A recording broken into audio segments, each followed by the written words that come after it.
Okay, well, thank you everybody for coming. My name is Hillary Mintz, and I'm the Public Information Officer here with Waukesha County.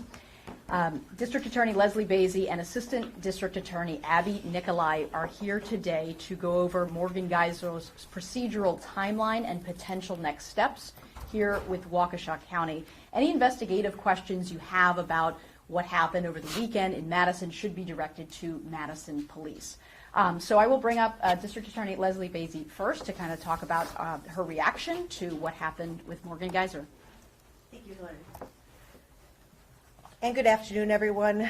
I just found out yesterday about the escape, Morgan Geyser escaping from her placement in Dane County. As Hillary indicated, I'm not here to talk about that investigation. My understanding is that the Dane County law enforcement is investigating her leaving her placement and what occurred after that.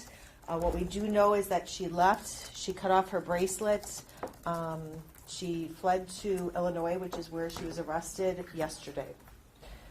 Any charges, as Hillary stated, with regard to the investigation from her escape would be handled by the Dane County District Attorney's Office. We are grateful for the efforts of law enforcement, not only in Dane County, but also throughout the area, because obviously she was taken into custody in Illinois and is currently in custody in Illinois. In terms of what happens from here, there is an extraditable warrant for her arrest. We are verifying with Cook County, which currently has Ms. Geyser in their custody, as to where we go from here. Our governor's office is also in contact with the authorities to see how they can best handle getting her from Illinois back to the custody of Department of Health Services, which is whose custody she has been in since she was actually committed by the court. With regard to what happens from here, once Ms. Geyser is brought back to Waukesha County, it will be up to Department of Health Services whether they file a petition to revoke her conditional release. We are certainly hopeful that they do proceed with that.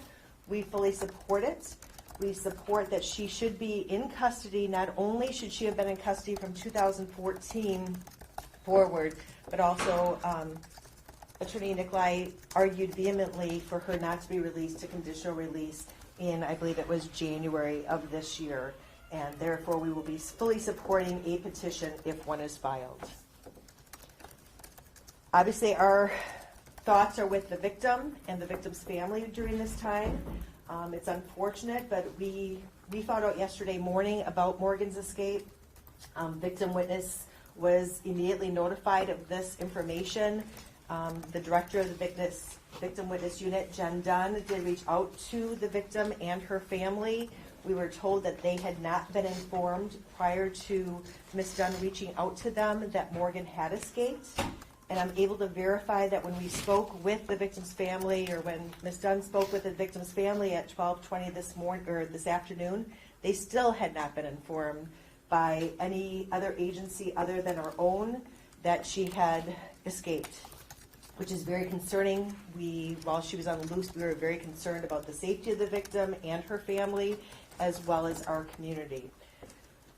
We are continuing to assist them in this process. We are updating them. Our office is updating them as to what is happening, but that certainly was a concern that they were not notified of this in a more prompt manner. What we know is that there was a period of time between approximately 8 o'clock on Saturday evening to when she was taken into custody yesterday, in which she was not monitored by any person. She was on the loose and her whereabouts were unknown. So we take this very seriously. Our office will not get involved again in this case until a motion to revoke her conditional release is filed. We will then go back to court. We will fully support that motion and that petition to revoke her conditional release, and we will then go before a judge to make a decision on whether or not she will be returned to conditional release or whether she would be returned to institutionalized care, which is where she came from. And that's all I have at this time. Can you file that motion to have her revoked or not? No, the state, we cannot. Department of Health Services, per statute, has to file that motion. She is in their custody. Can you appeal to them or talk to them and request that? We are in contact with the Department of Health Services, but ultimately it is their decision. So in March, Defense Attorney Tony Cotton said that a group home would have more restrictions in place than Winnebago.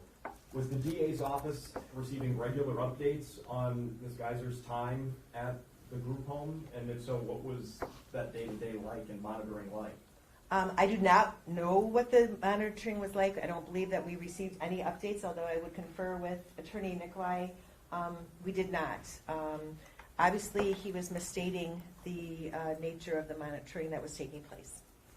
So the warrant that you're speaking of, is that issued by Dane County or the state or? The Department of Health Services did forward that warrant to our intake judge last night, and the intake judge, from what I saw this morning, did sign that. So it's a Waukesha County warrant? Correct. Because DHS requested it? Correct, and because the case is out of Waukesha County, that's why it will come back to Waukesha County for the decision if a petition to revoke her conditional release is filed. All right, I think that's a little why this is a little confusing because is there a criminal case in Dane County then? Is that a crime to cut your bracelet off if you're not under a criminal? Certainly, this is a Dane County decision. As I looked at the statute, it looks like you can escape, be charged with a felony for escaping under a 971 commitment. Also, if there was damage to the bracelet when she cut it off, which I assume that there would be, that would be a crime as well. But again, that's outside of Waukesha County's purview. That would be a decision. Law enforcement in Dane County, who leads the investigation, would refer charges over if they believed it was appropriate, and the Dane County DA's office would make that decision. So just to clarify, I apologize. No, that's okay. The warrant that she would be returned to Wisconsin on would be a Waukesha County warrant. She would be returned to Waukesha County in custody? That's what I believe, because it's still under the custody of DHS, but again, this is her home county for charging purposes. Therefore, I believe she will be returned to Waukesha County. At any point down the line, could you guys press any other charges? Not in Waukesha unless we have jurisdiction to charge crimes that occur in Waukesha, and because she was in Dane County, they would have the jurisdiction to charge any crimes that occurred in Dane County. With regards to the conditional release, her violations of that order, which were as a result of a Waukesha County judge ordering it, that would be what would lead to a petition to revoke her conditional release. And maybe Abby can speak to this, I'm not Yes. sure, but what is it that concerns you about her leaving as far as her being dangerous, I guess, or danger to herself or others, which was the standard, right, that the judge went by, or at least that's what he said at the time?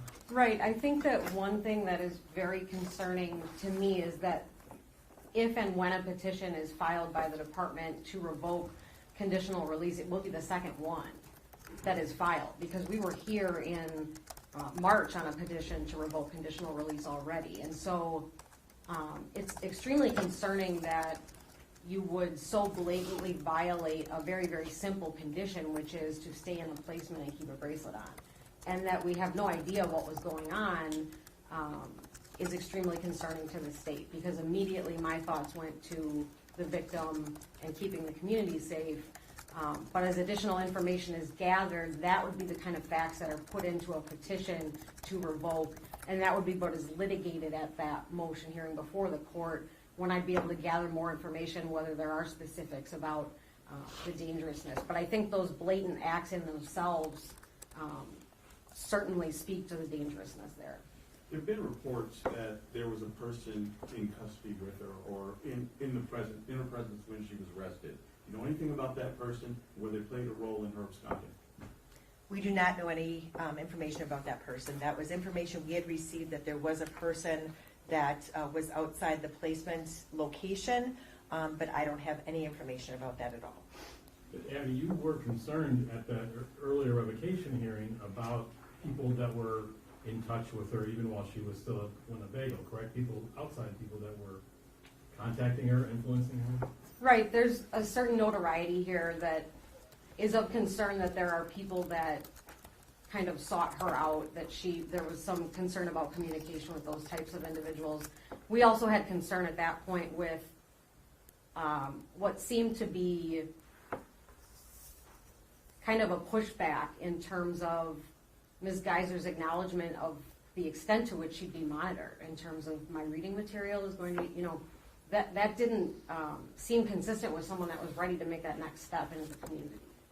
But you have no way of knowing if this person was one of those that you were concerned about, was in contact with her at that time. I don't know. Would all of this happening impact a future request for a conditional release?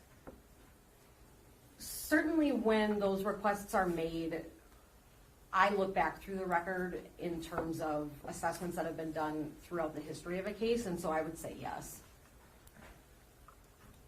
And just for the general public, I mean, because this isn't a sentence she was facing per se, but she still is under the control of the state, so there's leeway as to whether she is in custody or in state care in a facility or outside a facility, that type of thing. That's what you're talking about, trying to get her back to that previous level that she was in, inside Winnebago. Right. Ultimately, if the petition to revoke conditional release were granted, she would go back to that institutional care placement, which would be a hospital facility. Which is more secure, obviously, than Right. community-based facility. Right, exactly. Could you walk us back, just for clarity again, on the process of contacting the Leitner family once it was clear that Ms. Geyser had disappeared? Certainly. I can tell you that I was informed yesterday morning about Ms. Geyser escaping from her placement. Prior to me even getting notification of that, I believe Ms. Nicolai and Ms. Dunn, who's the head of victim witness, also received that notification. Immediately, Ms. Dunn contacted the victim and her family to make sure that they knew about it. They did not know anything about it. We wanted to make sure that they were safe and that they had a plan in place. And I know that Ms. Dunn has been in contact with the family pretty consistently since then, offering services. And again, it was verified before we came up here that in fact no one did contact them. Again, I would have expected that the Department of Health Services would have contacted them to let them know. Obviously, we want to safeguard her safety and the community's safety, because frankly, when she's released, based upon some of the evidence that came out previous hearings, we have concerns about the safety of the community as well. Just for clarity, she was at that group home for, what was the duration? Was it September? The judge, the final plan and placement was signed September 17th, I believe. And I'd like to take credit for knowing that. But again, Attorney Nicolai is the one who put together the timeline, and that was the time. So when she got to the facility, we're not sure, but that's when the court signed the order for the placement. Looking back, do you wish that there would have been more communication between your office and a group home like that? Is that something maybe moving forward we would like to see? Again, we're not, once the conditional release plan was signed, we really are not involved in the case. The people, DHS, they're the ones whose custody she has been given to. They would be the ones that would control that day-to-day. And again, I don't know what that communication is. It could have been a daily communication. It could have been a weekly communication. I'm not sure. You'd have to reach out to DHS to see exactly what that consists of. Again, our goal in our position is to hold people accountable. Certainly that's why Attorney Nicolai had advocated for the conditional release not to be granted, because that was part of the accountability and keeping our community safe. Do you feel like there should be some mechanism to notify families in a case like this? Absolutely. I've reached out to already some legislative personnel to see if we can't address that issue. I think that that's wrong.